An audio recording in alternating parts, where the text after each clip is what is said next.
So I was always quite perplexed, I guess you could say, when I was young, when I was in high school, and I would hear some of the pointers in Zen that the essence of Zen is to carry water and chop wood.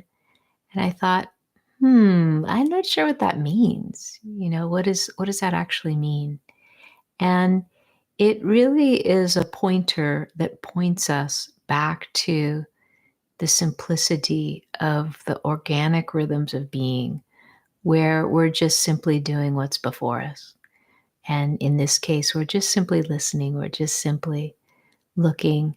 And to the grasping mind, to the narrative or personality, you could say, that's really wanting to get something out of everything, whether it's to be entertained or to be, stimulated, to be educated, educated, as Augie would say.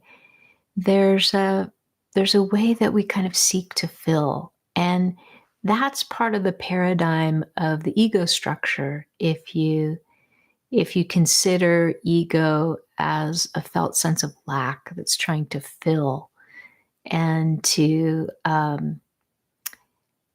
garner a certain experience so that it can feel more whole or more happy. So what I'm talking about is really a departure from organizing around that sense of lack and that sense of grasping, and actually following it backwards. Noticing, oh, well, I'm kind of bummed she's talking about this because I really was hoping to get something like that idea. And just to notice how the thinking mind quickly goes from one stance to another. If I can't have grasping, then I don't want this. And it's it really is enslaving, you could say. So if we use our attention to notice, oh, there's these urges to go forward and grasp and fill. What if we look at those feelings? What if we sense them more intimately and rewind them, traverse them back such that we rest back down and in before the lack, before the longing, and trace that back all the way down to a sense of origin. And you can even feel when your energy rests down and really fills your body below the waist and gives you that sense of ballast and grounding. There can be a real shift in perceiving the moment as a shift from what can this moment do for me? What can I get out of it? How can I manipulate it? To what's it like to be replete and whole and satisfied in even the just most ordinary, simple of ways, which is to just sit and just be. And it's not sexy, it's not flashy, but it can be deeply, deeply satisfying. And the more we rest into that, we break through the sort of surface feeling of stopping, and we encounter a depth of rootedness, of anchoring in our own depth, and also in a sense of quietude of being that's free. It's free of the grasping, it's free of the wanting. I remember very clearly, some 25 years ago or so, I was driving down the road and I felt this sense of wanting come up. And I just looked at the sheer, almost like mechanics or energetics of it. And it was like, I want. And I looked, and I had been doing awareness practices and had some distance, some objectivity where I could watch thoughts, I could watch feelings, I could watch sensations.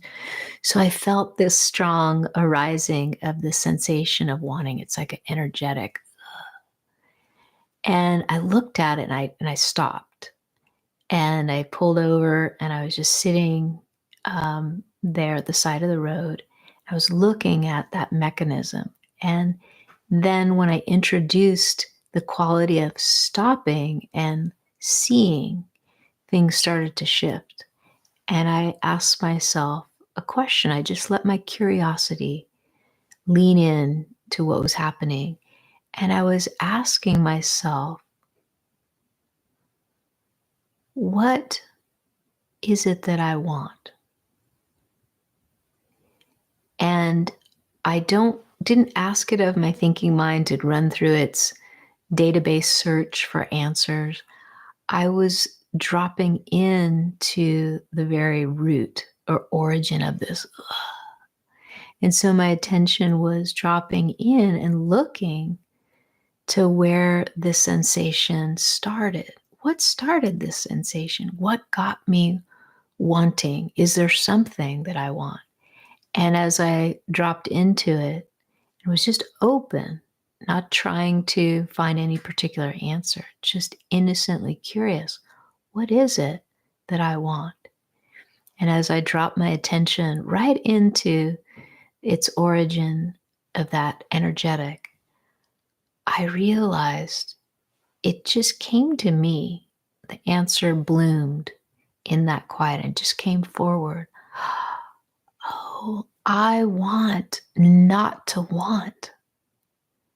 And that felt so true. Like, oh, wow.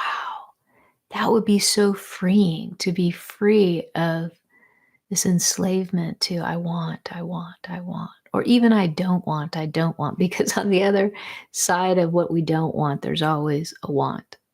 There's what we want and what we don't want, and they rise as a pair.